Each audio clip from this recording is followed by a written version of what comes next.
La balle est mise en jeu. Tu es prêt à bloquer, l'équipe adverse réceptionne et la balle arrive au passeur. À qui va-t-il la passer? Au réceptionneur attaquant ou bien à l'opposite? Mais attention au central. Peut-être même une paille. Trop tard, la balle a déjà touché le sol dans ton camp. Le passeur a réalisé une seconde main. Mais c'est quoi ça? Moi c'est Tangod et je t'explique le principe de la seconde main tout de suite. Le principe est assez simple. Au lieu de réaliser la passe à la seconde touche, le passeur va envoyer la balle directement dans le camp adverse. Seulement, il ne peut pas faire cela quand il veut. Comme vous le savez, le volleyball fonctionne avec un système de rotation.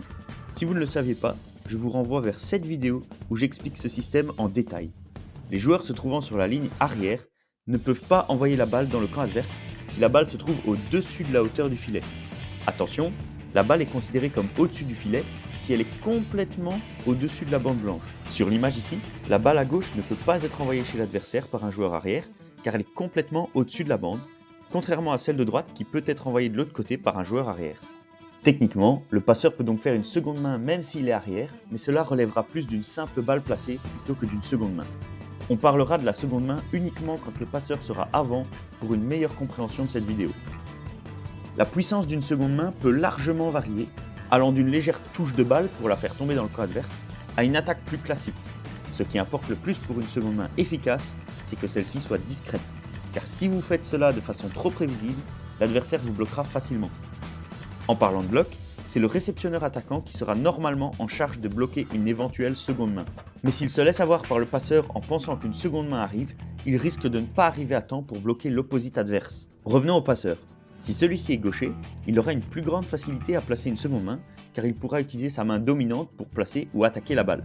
En effet, le passeur se place parallèlement au filet avec son épaule droite du côté du filet. Il est donc orienté vers le poste 4.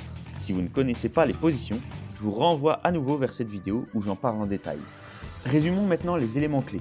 Vous devez vous assurer d'être sur la ligne avant, être discret pour ne pas vous faire bloquer, essayer de voir si le réceptionneur attaquant adverse vous surveille ou non, doser la puissance de votre seconde main en fonction de votre latéralité, j'entends par là être droitier ou gaucher, ainsi que votre aisance pour ce mouvement. N'allez pas essayer de la placer super fort pour au final l'envoyer dans le filet.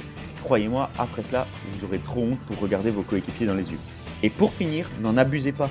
Vous serez de plus en plus prévisible et vous finirez par frustrer vos coéquipiers en ne leur envoyant pas assez de passes. Et maintenant, quel élément technique du volleyball souhaitez-vous que j'aborde dans mes futures vidéos? N'hésitez pas à donner vos propositions en commentaire. N'oubliez pas de vous abonner et de liker cette vidéo pour plus de contenu sur le volleyball et l'univers d'IQ.